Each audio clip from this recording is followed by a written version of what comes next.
Shalom, shalom. Chers frères et sœurs en Christ Jésus, chers amis internautes, c'est votre coach, votre frère Amos Louis. Je suis encore avec vous dans vos maisons pour continuer l'enseignement que j'ai commencé récemment.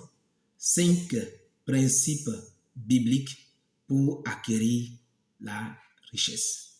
Et dans la dernière vidéo, j'ai abordé 2 principes. Le premier étant l'esprit de créativité. J'ai montré que pour pouvoir être riche bibliquement, Dieu a donné à chaque création, à chaque être humain qu'il a créé, un esprit créatif. Et cet esprit créatif lui permet, dans les circonstances données, dans les difficultés, de sortir son épingle du jeu, de réfléchir et de s'en sortir. Et j'ai montré que les gens qui ne connaissent pas Dieu, qui ne sont pas nés d'eau et d'esprit, l'ont compris et l'emploient depuis longtemps. Ils sont aujourd'hui les plus grands inventeurs, les gens qui s'en sortent, pendant que le peuple de Dieu, les citoyens du royaume, parce que faisant manque de peu de créativité, ne s'en sortent pas. J'espère que à partir de cette vidéo-là et de ce qu'on va dire, chacun de nous fera preuve de plus de créativité. Et on a dit également que lorsque vous créez quelque chose, vous devez travailler à multiplier la chose. Vous devez travailler à la rendre abondante pour que beaucoup de personnes puissent pouvoir en profiter. Et c'est en cela que vous créez de la richesse. Le troisième point que je m'en vais aborder aujourd'hui, c'est le fait que celui qui veut devenir riche doit élargir ses horizons. Vous devez, bien-aimés frères et sœurs, qui aspirez à quitter le manquement, à quitter ce que vous vivez comme difficultés financières et matérielles, vous devez élargir vos horizons. Si vous êtes quelqu'un déjà qui entreprenait, vous êtes quelqu'un qui fait déjà quelque chose et vous êtes connu dans un coin C1, la première chose à faire dès à présent, cherchez à vous étendre vos tentes, à élargir vos tentes, comme il est dit dans le livre d'Ésaïe. Vous devez chercher à avoir des débouchés, à être connu ailleurs, autre que là où vous êtes connu. Par exemple, si vous êtes un entrepreneur, vous êtes quelqu'un qui a peut-être une audience, vous avez des clients, ça et là, à Cotonou, à Lokossa, vous êtes maintenant chercher à vous étendre vers le nord Bénin ou vers l'est du Bénin, Pobé, Kétou, etc. Vous devez chercher à atteindre tout le Bénin. Établir votre structure dans tout le Bénin. Faire le même travail que vous faites de façon consciencieuse, professionnelle, avec la qualité, la même qualité que là où vous avez commencé, va vous permettre de pouvoir avoir plusieurs autres revenus. Vous devez aller au-delà du pays. Chercher à aller dans d'autres pays. Si vous êtes au Bénin, par exemple, cherchez à conquérir le marché du Bénin, du Togo, le marché du Nigeria, toute l'Afrique de l'Ouest et toute l'Afrique, pourquoi pas le monde entier. Et aujourd'hui, c'est possible, sans beaucoup d'argent, de se faire connaître à l'extérieur.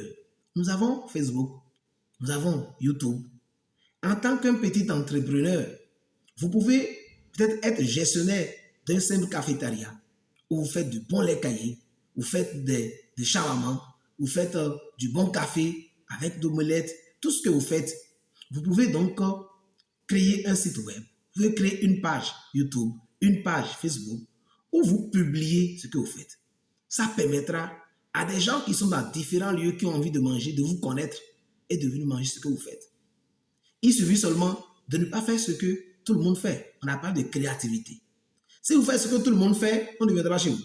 Mais si vous sortez de la masse, si vous vous distinguez par votre créativité en faisant quelque chose que les autres ne font pas, alors si vous ajoutez ces outils de publication, ces outils qui permettent de pouvoir atteindre plus de masse, vous allez être ici et faire des chiffres d'affaires. Je connais un jeune couturier qui aujourd'hui exporte ses habits vers la France. Il coud, il est sur Facebook et les gens lui font de la commande depuis la Côte d'Ivoire, des commandes depuis la France et il envoie, il importe, il exporte plutôt ce qu'il fait. C'est comme ça que ce jeune couturier, il agit d'encore ses horizons et gagne plus. Qu'est-ce que vous faites, bien-aimés? Qu'est-ce que vous avez créé? Qu'est-ce que vous êtes arrivé déjà à multiplier? Mais vous n'arrivez pas d'être débouché. Facebook, YouTube, d'autres voies de communication peuvent vous permettre d'aller plus loin. Vous êtes enseignant, comptable, statisticien. Vous offrez votre service à une structure qui vous paye des sommes et qui ne vous permettent pas de vous épanouir. Mais vous pouvez également aujourd'hui avec Internet créer votre page Facebook, créer votre page YouTube, créer une structure sur Internet qui va donc faire votre promotion. Je prends le cas des enseignants, puisque beaucoup de gens sont enseignants. Vous êtes bon en physique-chimie, bon en mathématiques ou bon en biologie, des matières qui fatiguent les enfants. Vous êtes bon en philosophie, des matières que le commun de mortel n'arrive pas à comprendre, à s'en sortir. Vous pouvez donc créer une page, créer un site web où vous mettez les astuces pour traiter ces matières-là. Vous mettez des matières, des épreuves avec la correction et vous proposez cela aux jeunes à travers l'accès au site moyennant une petite somme. Ils payent quelque chose pour venir sur votre site web pour apprendre. Vous voyez un peu. Ça vous permet donc de gagner de l'argent. C'est comme ça que vous pouvez élargir vos horizons en innovant, en augmentant le nombre de personnes qui soient au contact avec vous. Et ainsi, vous monétisez vos connaissances, vos compétences et naturellement, vous n'allez pas demeurer pauvre. Bien-aimé, le quatrième point, vous devez apprendre à écouter Dieu et lui obéir. Beaucoup de personnes seraient déjà riches, seraient déjà mariées, seraient déjà à l'aise si elles apprenaient à écouter Dieu.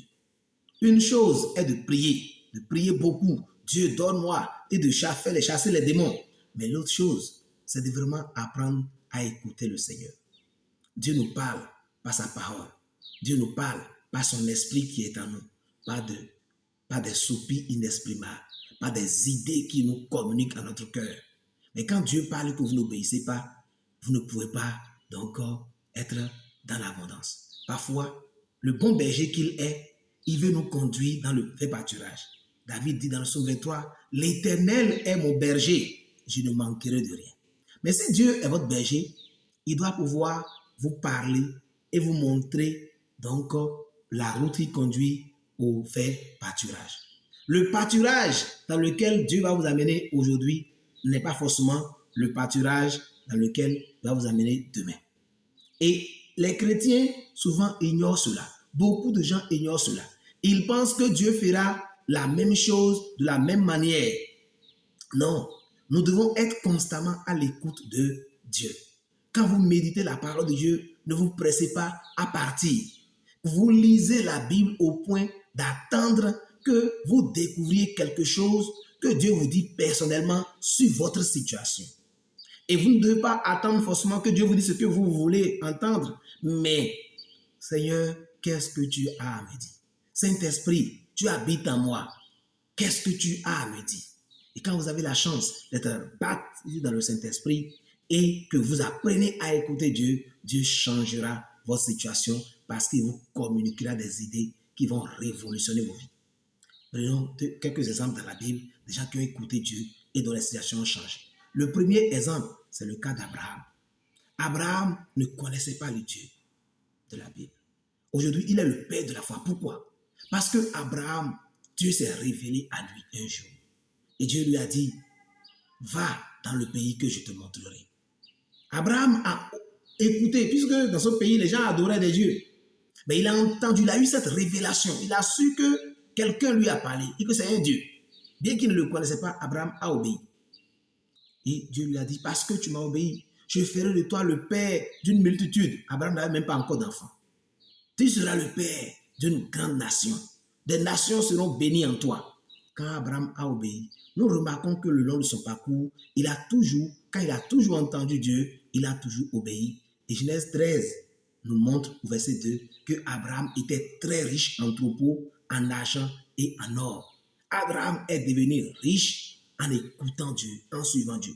Même dans ses erreurs, quand il était allé dans des pays d'autrui et qu'on a arraché sa femme, Dieu est intervenu pour encore lui reprendre sa femme. Dieu est intervenu et a menacé l'ennemi qui lui a offert beaucoup de cadeaux et Abraham est parti. Si vous écoutez Dieu dans ce qu'il est en train de dire dans votre cœur, parce que quand Dieu parle, il se rassure que vous entendez toujours. C'est parce que souvent, on ne veut pas l'écouter. On ne veut pas faire attention à ce qu'il dit. On est têtu. Bien aimé, si tu veux prospérer, tu as besoin d'écouter et d'obéir Dieu. Dieu te bénira si tu écoutes sa voix. Abraham a été béni en écoutant et en obéissant au Seigneur. Son fils Isaac, lorsqu'il était confronté à la famine, aujourd'hui vous êtes confronté au chômage, à la galère, à plein de choses, au sous-emploi, etc. Isaac était confronté à la famine. Il n'y avait pas la pluie, donc ça chauffait. Il voulait aller en Égypte pour aller s'en sortir. Parce qu'en Égypte, comme il y avait le Nil permettait aux gens d'avoir de l'eau, de faire de l'agriculture avec de l'eau qui en plus dans le Nil et ils avaient moins de problèmes. Isaac voulait partir là-bas. Et Dieu s'est révélé à lui, dit, Isaac, reste à Guérar. Isaac est resté. La Bible nous apprend que cette année-là, Isaac fit des semailles dans le pays et récolta cette année-là le centuple de ce qu'il avait semé. L'Éternel le bénissait. Genèse 26, le verset 12, sur la version, la Bible du Semeur.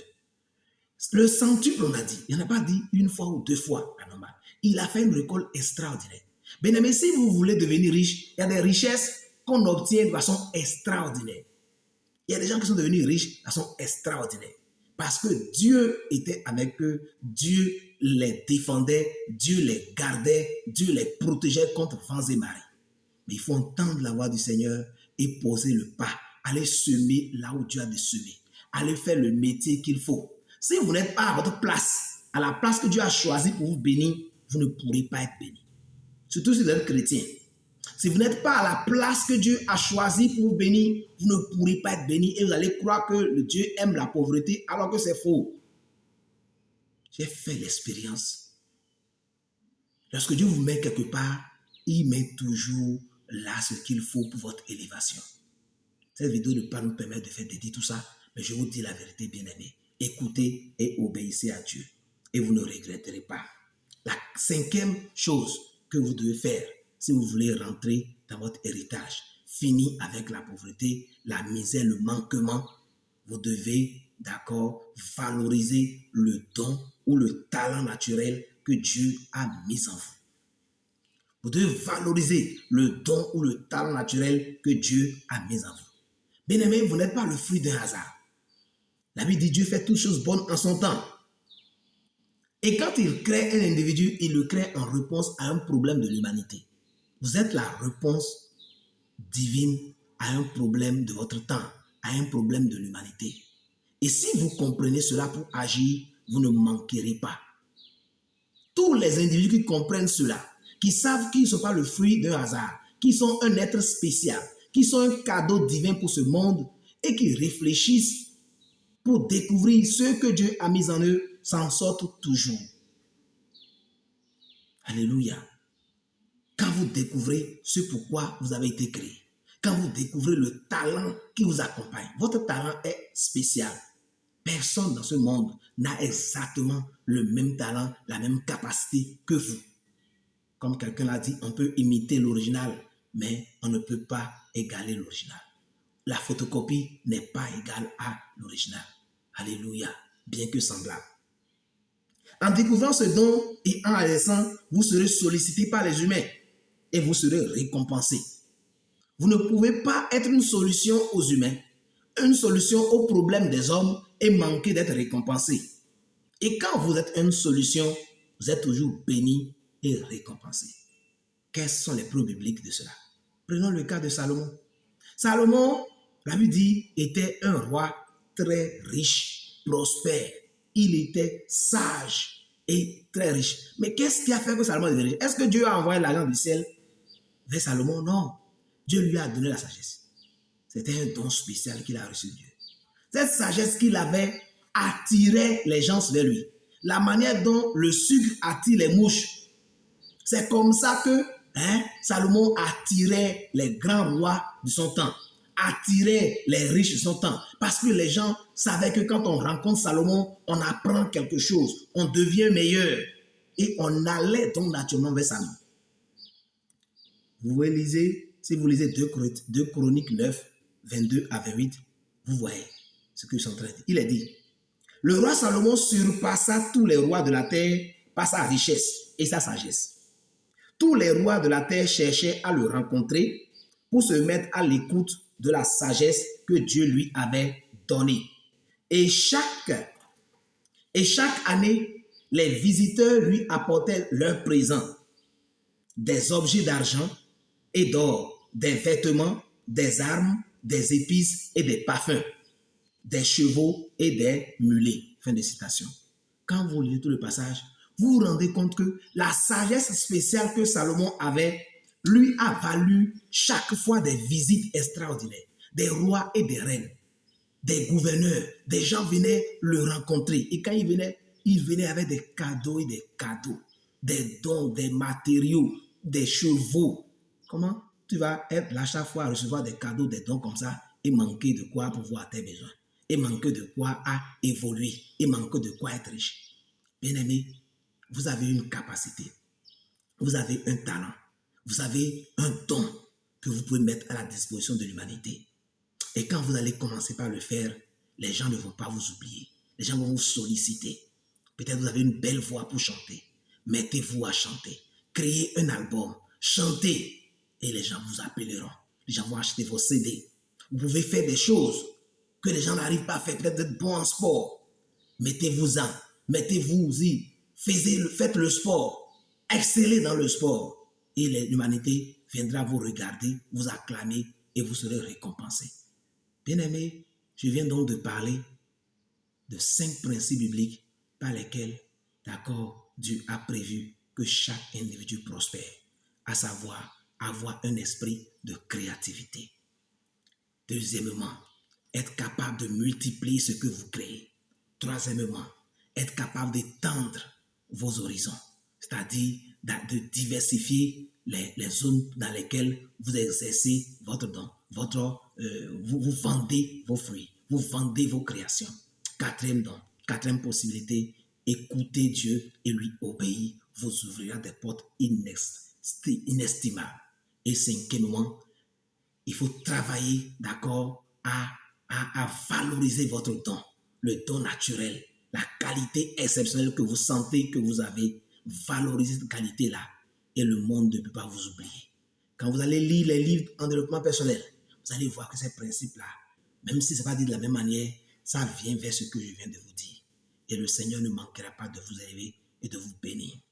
Nous allons prier le Seigneur, lui rendre grâce. Seigneur, je te remercie pour ces frères et ces sœurs qui ont entendu ces connaissances. Je prie que tu leur donnes la capacité de pouvoir, Seigneur, les mettre en pratique, d'être créatifs, de pouvoir se multiplier ce qu'ils font, de pouvoir, Seigneur mon Dieu, diversifier les horizons dans lesquels ils exercent, Seigneur, leurs dons. Et de pouvoir, Seigneur, vendre leurs dons à l'humanité, d'apprendre à t'écouter, à t'obéir, pour que tu les conduises dans le vert pâturage. Et comme dans Isaïe 45, tu l'as dit, tu leur montres les trésors cachés et les richesses enfouies, afin qu'ils puissent vraiment dire, l'Éternel nous a mis il nous a mis au large, comme Isaac, il nous a bénis, il nous a mis au large. Merci Seigneur, au nom de Jésus. Frère, si tu as été béni, partage la vidéo. Like-la, il faut appliquer like, mettre son doigt sur le pouce, aimer. Partage avec tes amis, tes frères, n'aie pas honte et que Dieu te bénisse. C'était votre frère et ami Amos Louis. Shalom pour d'autres challenges.